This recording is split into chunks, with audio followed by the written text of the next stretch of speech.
5 Japanese Zeros close in from above. A lone Corsair limps through the Pacific sky, engine coughing, altitude bleeding away. The pilot is 19 years old. His hands shake on the stick. His squadron scattered 10 minutes ago. He is alone. The Zeros circle like sharks, coordinated, patient. They have altitude. They have speed. They have numbers. He has seconds. Standard doctrine is clear. Dive, run. Use the Corsair's weight to build speed and escape. But there is no escape. The ocean stretches below, endless and indifferent. The nearest carrier is 80 miles south. His fuel gauge reads nearly empty. The Zeros are not in a hurry. They know he cannot outrun them. They position themselves for the kill. 1 high, 2 at his 6, 2 more flanking wide. It is a textbook setup. The young pilot takes a breath. His training screams at him to dive, to flee, to follow procedure. Every instinct in his body demands survival through speed. Instead, he does something no one has ever done in combat. He pulls the stick hard left, full rudder, opposite aileron. The Corsair shudders. The nose snaps sideways. The world rotates. The aircraft enters a deliberate spin. The horizon becomes a blur. Sky and sea trade places 3 times per second. The G-forces slam him into his harness, then throw him against the straps. His vision tunnels. His stomach lurches. The engine screams. The controls go mushy. He is falling. Not diving. Falling. Spinning toward the ocean at a rate no dive could match. The Zeros react too late. Their attack angles collapse. The target they were tracking simply disappears from their firing solution. It drops vertically, rotating, out of control. They overshoot, they pull up, they scan for the wreckage. They expect to see pieces hitting the water. Instead, 4 seconds later, the Corsair pulls out. Hard, violent. The nose comes up, the wings level, the spin stops. The pilot is below them now, behind them. Inside their formation, the geometry has reversed. The hunter has become the hunted. What happens next will be argued in ready rooms for the rest of the war. Some will call it luck. Others will call it insanity. A few will call it genius. But in that moment, over the Pacific in the summer of 1944, a 19-year-old farm kid from Nebraska proves that the rulebook is incomplete. That survival sometimes requires doing the thing every manual forbids. That physics, when understood deeply enough, can turn disadvantage into advantage. That 4 seconds of falling can rewrite the terms of engagement. The Zeros scatter, confused. The young pilot does not pursue. He has no fuel. He has no ammunition. He has only enough power to limp back toward friendly waters. But he is alive. And the maneuver they will later call suicide has just saved his life. The Pacific Theater in 1944 is a graveyard measured in square miles of ocean. Young men climb into cockpits every morning knowing the statistics. Knowing that fighter pilots in this theater last an average of 14 missions before they are killed, captured, or broken. The numbers are classified, but everyone knows them anyway. They are whispered in ready rooms, scratched into bulkheads, counted silently during pre-flight briefings. The Japanese Zero is the reason. Mitsubishi's masterpiece. Light, agile, deadly. It climbs faster than any American fighter. It turns tighter. Its pilots are veterans of China, Pearl Harbor, the Philippines. They have been flying combat for years. They understand energy management, deflection shooting, coordinated attacks. They do not make mistakes. American pilots arrive fresh from stateside training programs. 6 months ago, most had never seen the ocean. Now they fly over it daily, hunting and being hunted. Their aircraft are heavier, more rugged. The F-4U Corsair can take punishment that would shred a Zero. It has armor plating, self-sealing fuel tanks, 650 caliber machine guns. But it cannot turn with the enemy. It cannot climb with them. In a dogfight, physics favors the lighter aircraft. Doctrine compensates. American fighter tactics emphasize boom and zoom. Dive from altitude, attack, extend, climb back to safety. Never turn, never slow down, never let the Zero dictate the terms. The rules are carved in blood. Pilots who follow them survive. Pilots who deviate die, and the briefings are identical every morning. Formation, discipline, altitude advantage, mutual support. Do not chase. Do not showboat. Do not get separated. The intelligence officers show gun camera footage of kills. They show wreckage photos of losses. They emphasize patterns. The enemy hunts in pairs. They bait you into turning. They exploit any mistake. Between missions, pilots sit in the shade of wings and smoke cigarettes they do not taste. Some write letters they know might never be mailed. Others play cards with hands that tremble. A few simply stare at the horizon, calculating the odds, wondering if today is the day their luck runs out. The ready room smells of sweat, aviation fuel, and coffee boiled too long. Maps cover the walls. Pins mark strike locations, shipping lanes, enemy airfields. The targets change. The mission profiles vary. But the underlying math remains constant.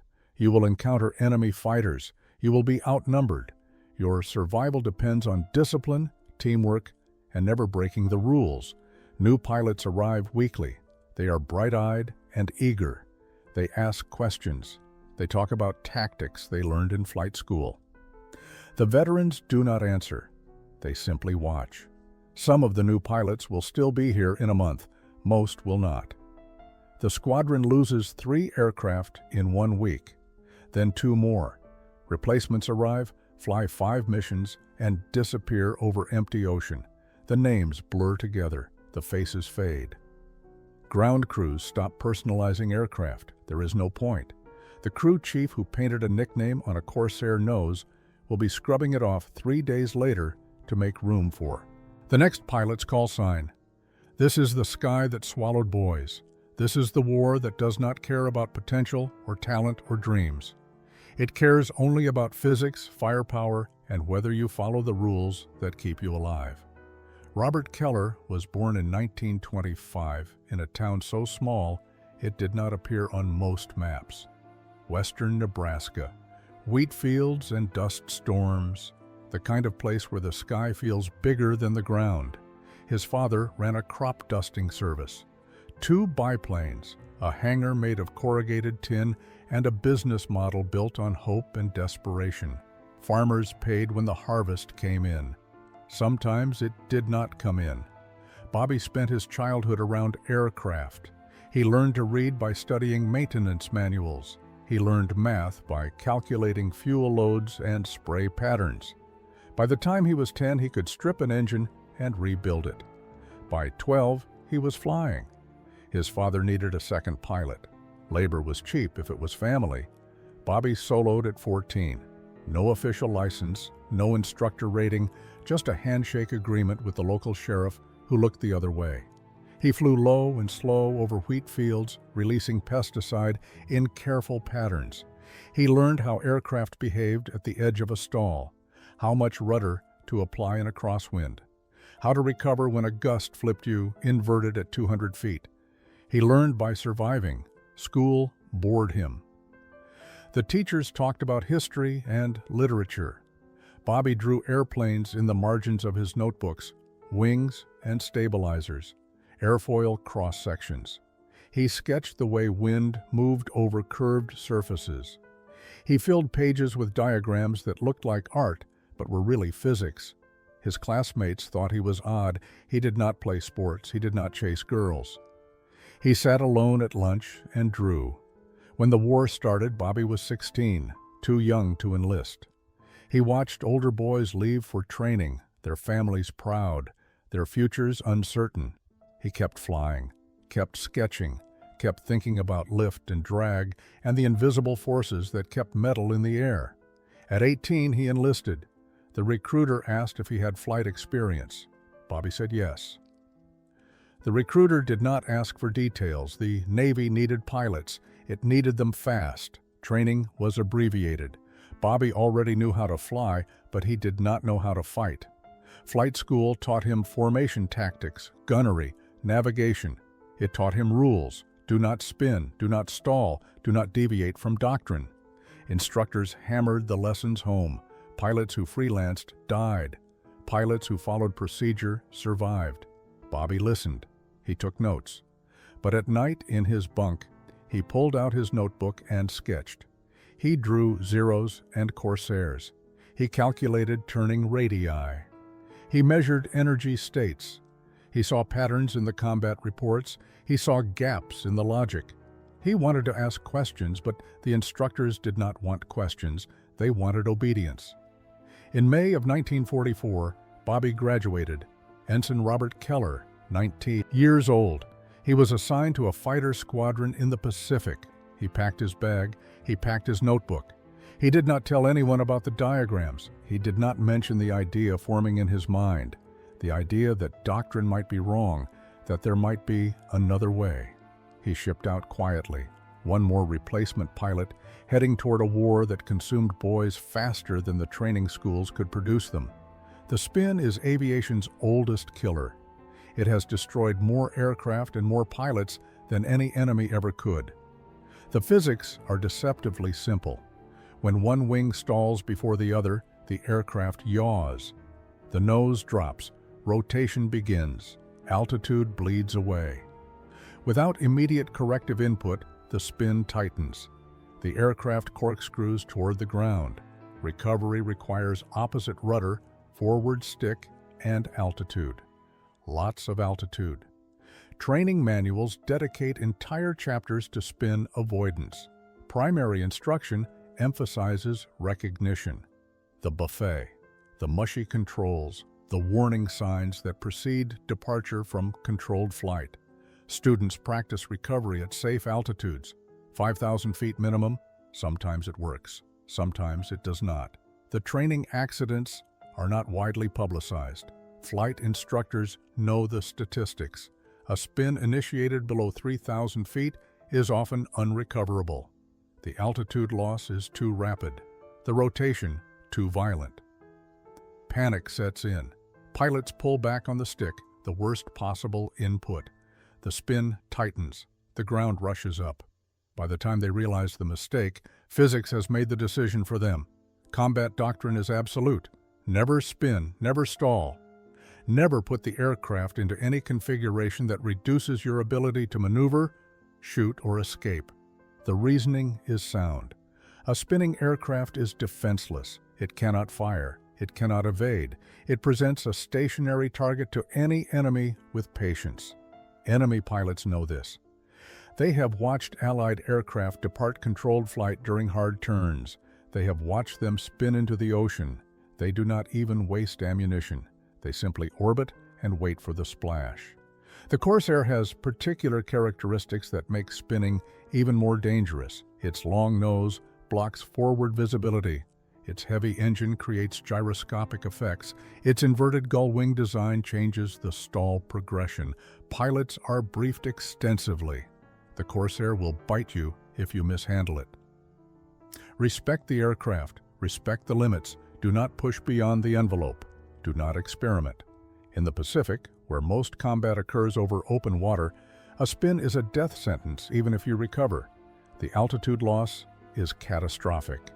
You drop from 10,000 feet to 2,000 in seconds. Below 2,000, you are vulnerable to every form of enemy fire.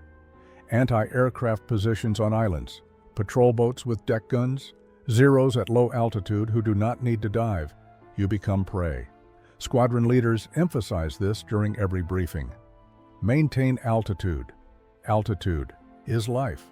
Altitude gives you options. Lose it, and you lose everything. Statistics support the doctrine. Pilots who maintain energy survive. Pilots who bleed speed die. The equation is binary. There is no middle ground, no clever trick, no exception. The rules are written in blood because that is what it costs to learn them. Thousands of pilots, thousands of aircraft, years of combat experience distilled into simple commands. Do not spin. If you spin, you die. The doctrine does not lie. It cannot lie. Too many men have proven it true. Bobby Keller arrives at his squadron in June of 1944. The carrier is crowded, loud, and smells of jet fuel and rust. He reports to the ready room. The squadron leader barely looks up. Another replacement, another name to learn and probably forget. Bobby is assigned a bunk, a locker, and a flight schedule. He does not stand out. He is skinny, quiet, wears wire-rimmed glasses that fog in the humidity. He looks like a student, not a warrior. The other pilots are friendly enough, but distant. They have learned not to invest in new arrivals. Friendships are expensive when people disappear. Bobby flies his first combat mission on his third day aboard, escort duty for a bombing run. The formation is tight. The flight uneventful. They encounter no enemy aircraft. Bobby follows every instruction, maintains position, checks his six, stays alert. When they land, the debrief is brief. No contact, no losses, routine. But Bobby is thinking. He noticed something during the flight, the way the Corsair handles at cruise speed, the way it responds to control inputs. He pulls out his notebook that night and sketches. He draws the aircraft from memory. He notes the pitch response, the roll rate, the way the rudder feels heavy at certain speeds. He is building a mental model. The next week, Bobby flies 4 more missions, 2 encounters with enemy fighters. Both times, the squadron follows doctrine. Dive, extend, climb. 1-0 is damaged. No losses on the American side. The tactics work. Bobby watches carefully. He sees how the Zeros react, how they anticipate the dive, how they position themselves to intercept the climb. They know the American playbook. They counter it efficiently. After each mission, Bobby sketches. He fills pages with diagrams, attack angles, closure rates, energy states. He is looking for something, a gap, a flaw, a moment of vulnerability. One night, he finds it. He is studying a diagram of a typical bounce. The Zero dives from above. The Corsair dives to escape. The Zero follows. The geometry is predictable. The American aircraft runs. The Japanese aircraft chases. Both are committed to the same vertical plane. But what if the American aircraft did not dive? What if it fell? A dive is controlled. A fall is not. A spin drops an aircraft vertically at a rate far exceeding any dive angle. In 4 seconds, a spinning Corsair could lose 1,500 feet. The Zero, expecting a dive, would overshoot. Its attack solution would collapse.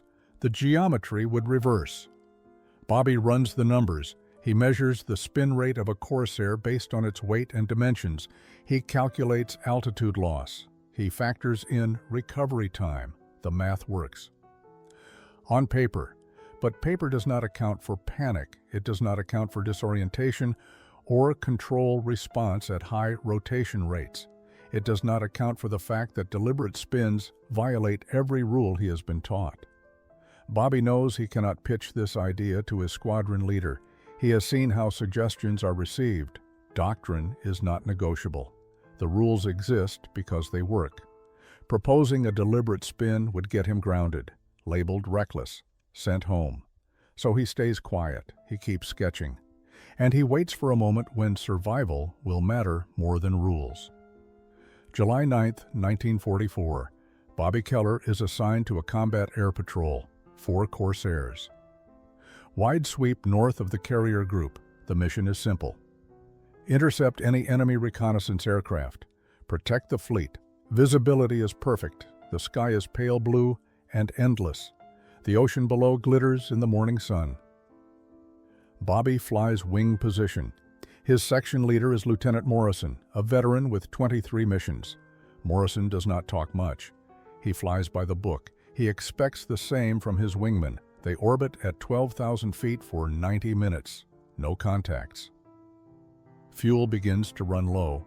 Morrison signals the turn back toward the carrier. The formation banks south. Then the radio crackles. Bandits. High. Incoming. Bobby looks up. He sees them. 5 dark specks descending from 15,000 feet. Zeros. A full flight. Morrison calls the break. The formation scatters. Standard procedure. Deny the enemy a grouped target. Force them to commit to individuals. Bobby brakes right. He shoves the throttle forward. He dives. He follows doctrine exactly. But the Zeros do not follow the script. They do not chase Morrison. They do not split their attack. All five converge on Bobby. They have singled him out, the youngest, the least experienced, the easiest kill. Bobby sees them coming, too high, too level, one low.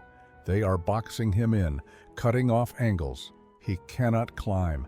They own the altitude. He cannot turn. They will shred him in a horizontal fight. He can only dive. He pushes the nose down. The Corsair accelerates. 60 degrees, 300 knots, 350, 400. The airframe shakes. The controls stiffen. He is running. But the Zeros are faster in the dive. They close the gap. 600 yards, 500, 400. Bobby pulls out of the dive at 8,000 feet. He tries to extend. The Corsair is fast in level flight. But the Zeros anticipated this. They are already positioning. 2 swing wide to cut him off. 2 dive to bracket him from above. The 5th stays high, observing, coordinating. There is no escape vector. Bobby's fuel is critical. He has maybe 10 minutes of combat power remaining. His ammunition is full, but he has no firing solution. He is defensive, reacting. The Zeros control the engagement. Morrison's voice crackles over the radio. He is too far away. He cannot help. Bobby is alone. The Zeros close in. 300 yards. Bobby's hands tighten on the stick. His breathing is fast, shallow. His mind races through options. Dive again. Pointless. Turn hard. Suicide. Call for help. No one is close enough. His training offers nothing. Doctrine has no answer for this. He is outnumbered, outpositioned, and out of time. The first Zero opens fire. Tracers arc past his canopy. Close. Too close. Bobby has seconds, maybe less. He thinks of his notebook, the diagrams, the calculations. The maneuver that makes sense on paper, but violates everything he has been taught. He knows what he has to do. He knows it is insane, but insanity is the only option left. Bobby takes a breath. His vision narrows. The world compresses to controls, angles, and physics. He stops reacting. He starts calculating. The Zeros are committed. 2 diving from his 7 o'clock, 2 at his 9, 1 high. They expect him to dive again or break hard. They have answers for both. Bobby does neither. He pulls the throttle to idle. The engine noise drops. The Corsair slows. Then he kicks full left rudder. Full right aileron, opposite inputs. The aircraft shudders, protests. The nose yaws violently left. The right wing stalls. Lift collapses asymmetrically. The Corsair departs controlled flight. It snaps into a spin. The horizon tilts. Sky becomes ocean, becomes sky. The rotation is violent, faster than anything Bobby has experienced. The G-forces alternate, positive, negative, lateral.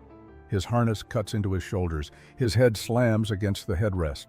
His stomach lurches. Instruments blur into meaningless dials. The altimeter unwinds. 8,000 feet, 7,500. 7,000. The descent rate is catastrophic. 1,500 feet every 4 seconds. Faster than any dive. Faster than physics should allow for a powered aircraft. But a spin is not flight. It is falling with style. The Zeros react too late. Their attack solutions evaporate. The target they were tracking simply vanishes from their firing positions. It drops vertically, rotating 3 times per second. They pull up. They scan below. They search for wreckage. Nothing. Bobby fights the spin. His training surfaces through the panic. Opposite rudder. He mashes the right pedal. Hard. His leg shakes from the pressure. The rotation slows. Barely. He shoves the stick forward, against every instinct. Forward means diving. Forward means giving up altitude. But forward breaks the stall. The nose drops below the horizon. The spin slows. 2 rotations per second, then 1. The altimeter reads 5,000 feet. Bobby has lost 3,000 feet in 4 seconds. He neutralizes the controls. The rotation stops. The wings level. He is flying again, barely. His airspeed is dangerously low, 120 knots. The Corsair is mushing through the air on the edge of another stall. Bobby eases the throttle forward. The engine responds. Power builds. Airspeed increases. He pulls gently on the stick. The nose rises. The aircraft climbs, slowly. He checks his altitude, 4,800 feet. He checks his position. The zeros are above him, 1,000 feet higher. But they are ahead of him now. The geometry has reversed. They were attacking from behind and above. Now Bobby is behind and below. The angles have flipped. The zeros scatter, confused. Their coordination breaks. One breaks left. Two climb. The others hesitate. They have never seen this. An American aircraft deliberately spinning, recovering, reversing position. It does not fit their tactical model. It does not match any doctrine they know. Bobby does not press the advantage. He has no energy for a fight. His airspeed is still low. His fuel is critical. His hands are shaking so hard he can barely hold the stick. But he is alive. The maneuver worked. 4 seconds of falling created a displacement no dive could match. The zeros regroup above him. They circle. They watch. But they do not attack again. Bobby turns south. He nurses the throttle. He climbs slowly, carefully, back toward friendly airspace. His radio crackles. Morrison's voice, strained, asking for his position. Bobby responds. His voice is steady. He gives coordinates. Morrison acknowledges, relief in his tone. Bobby does not mention the spin, not yet. He focuses on flying, on breathing, on believing what just happened. Bobby limps back to the carrier. His fuel gauge reads below minimums. The needle quivers near empty. The Corsair coughs twice. The engine stutters. Bobby enriches the mixture. The engine smooths out, barely. He has maybe 5 minutes of fuel remaining. The carrier appears on the horizon, small, gray home. Morrison's flight is already circling the pattern. Bobby radios the tower, requests immediate landing clearance, declares minimum fuel. The tower acknowledges, clears him straight in. No pattern, no delay. Bobby lines up on final approach. His hands still shake. His vision tunnels. Adrenaline crash. He forces himself to focus. Airspeed, altitude, line up. He drops the landing gear. The hydraulics groan. The gear locks down. He lowers flaps. The Corsair slows, descends. The deck rushes up. Bobby flares. The wheels touch. Hard. He bounces once, settles. The tailhook catches the number 3 wire. The Corsair jerks to a stop. The engine dies. Out of fuel. Ground crew rush to the aircraft. They chain it down. Bobby sits in the cockpit. His hands still grip the stick. A deck officer taps on the canopy. Bobby blinks. He releases his harness. He slides the canopy back. The heat and noise of the carrier slam into him. He climbs out. His legs barely hold him. The deck officer asks if he is hit. Bobby shakes his head. No damage, no injuries, just empty tanks. The officer nods, tells him to report to the ready room for debrief. Bobby walks across the deck. His flight suit is soaked with sweat. His hands tremble. He keeps seeing the spin, the rotation, the altimeter unwinding, the moment the world stopped making sense and then suddenly made perfect sense. Morrison is waiting in the ready room. His face is tight. He asks what happened, where Bobby went, why he disappeared from formation. Bobby explains, calmly, methodically. He describes the bounce, the 5 zeros, the box they created. He describes the decision, the spin entry, the altitude loss, the reversal. Morrison listens. His expression does not change. When Bobby finishes, Morrison is silent for 10 seconds. Then he speaks. His voice is cold, controlled. He tells Bobby that what he did was reckless, that deliberate spins are forbidden, that he could have died, that he endangered himself for no tactical gain. Bobby tries to explain the geometry, the vertical displacement, the advantage it created. Morrison cuts him off. He says luck is not a tactic. He says Bobby is grounded pending review. Bobby does not argue. He nods. He leaves the ready room. He walks to his bunk. He sits on the edge of the cot. Other pilots glance at him. Word has already spread. The new kid spun his aircraft, nearly killed himself, got lucky. They shake their heads. They go back to their card games, their letters, their routines. Bobby pulls out his notebook. He opens to a blank page. He sketches the engagement from memory, every angle, every second, every input. At the bottom, he writes a single word, repeatable. He underlines it twice. He knows Morrison will not listen. He knows the squadron will dismiss it as a fluke. But Bobby knows what he felt, what he calculated, what he proved. The spin works, the physics are sound, and somewhere, someday, another pilot will face the same impossible choice. And maybe, just maybe, they will remember that rules are not laws, that doctrine is not gospel, that survival sometimes requires falling. Bobby is grounded for 3 days. Morrison submits a formal report. Reckless maneuvering, deviation from doctrine, endangerment of aircraft and pilot. The squadron commander reviews it. He calls Bobby in for questioning. The commander is older, a career officer. He has flown combat in 2 wars. He sits behind a metal desk and asks Bobby to explain himself. Bobby does. He describes the tactical situation, the lack of options, the physics of the spin, the altitude loss, the reversal of geometry. He keeps his voice steady. He sticks to facts. The commander listens without interruption. When Bobby finishes, the commander leans back in his chair. He asks one question. Would you do it again? Bobby hesitates. He knows the right answer, the safe answer. No, sir. Lesson learned. He cannot say it. He looks the commander in the eye and says yes.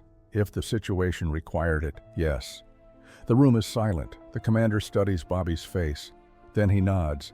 He tells Bobby he is reinstated to flight status, but he warns him any further deviations will result in permanent grounding. Bobby salutes. He leaves. He does not understand what just happened, but he is flying again. That is enough. Over the next 2 weeks, Bobby flies 6 missions. 3 involve enemy contact.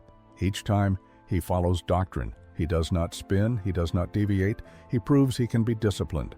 But other pilots start asking questions, quietly, in the mess, on the flight deck. They ask how he survived 5 zeros. Bobby explains the maneuver. Some laugh, some walk away. A few listen. One pilot, Ensign Tommy Chen, asks Bobby to draw it. Bobby sketches the diagram on a napkin. Entry, rotation, recovery. Chen studies it. He asks about the altitude loss. Bobby gives him the numbers, 1,500 feet in 4 seconds. Chen looks skeptical, but he does not dismiss it. 2 days later, Chen's flight is bounced by zeros. Chen is separated from his wingman. A zero dives on him from above. Chen remembers Bobby's diagram. He kicks into a spin, deliberate, violent. The zero overshoots. Chen recovers at low altitude. He barely makes it back, but he makes it back. When he lands, he finds Bobby. He tells him it worked. Bobby asks how it felt. Chen says, terrifying. Bobby nods. He knows. Word spreads slowly. A few pilots experiment during training flights, away from the squadron leader's eyes. Some botch the recovery. They lose too much altitude. They panic. They abandon the attempt. Others get the timing right. They prove the concept. It becomes an unspoken option, not doctrine, not encouraged, but possible. Morrison hears the rumors. He confronts Bobby again. He tells him to stop spreading dangerous ideas. Bobby says he is not spreading anything. He is answering questions. Morrison warns him again. Bobby listens again. But he does not stop sketching. He does not stop refining the maneuver. He knows it works. The evidence is mounting, not in official reports, not in training manuals, but in quiet conversations, in pilots who come back when they should not have, in lives saved by 4 seconds of falling. The war ends in August of 1945. Bobby Keller survives. He flies 62 combat missions. He is credited with 3 confirmed kills. His record is unremarkable by the standards of aces. But pilots who served with him remember something else. They remember the kid who spun on purpose, the one who questioned doctrine and lived to prove his point. Bobby returns to Nebraska in October. He does not talk about the war. His father asks once. Bobby says he flew fighters, that is all. He goes back to crop dusting. He rebuilds engines. He flies low over wheat fields and thinks about physics. He never touches a Corsair again. The official record never mentions the Spin maneuver. No after-action report documents its effectiveness. No training manual incorporates it. Morrison's reports bury it under accusations of recklessness. The Navy does not reward deviations, even successful ones, but the maneuver survives in the oral tradition. Pilots who learned it teach others. Not officially, not in classrooms, in ready rooms, over drinks, in conversations between men who have faced impossible choices. By the Korean War, some fighter pilots are using deliberate spins as a last-ditch defensive tactic. They do not know where it came from. They do not know Bobby's name. They just know it works. In the 1960s, test pilots begin studying high angle of attack maneuvers. They rediscover the concept of vertical displacement through departure from controlled flight. They call it post-stall maneuvering. They build it into jet fighter doctrine. The F-16 and F-18 are designed with spin recovery systems that allow controlled departure.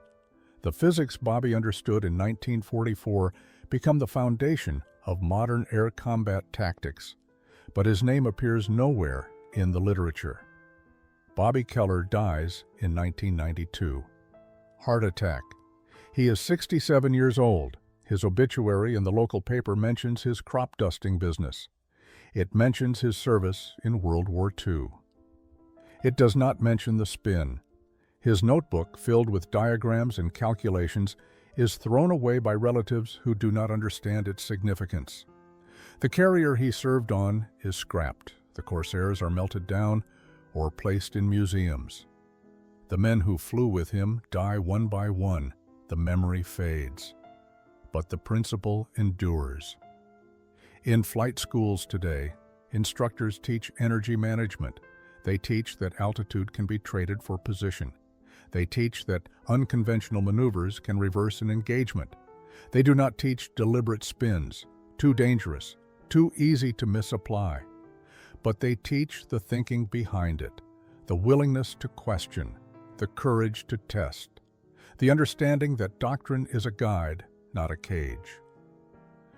Bobby Keller did not change the war. He changed how one problem could be solved. He proved that a 19-year-old farm kid with a notebook could see what veterans missed.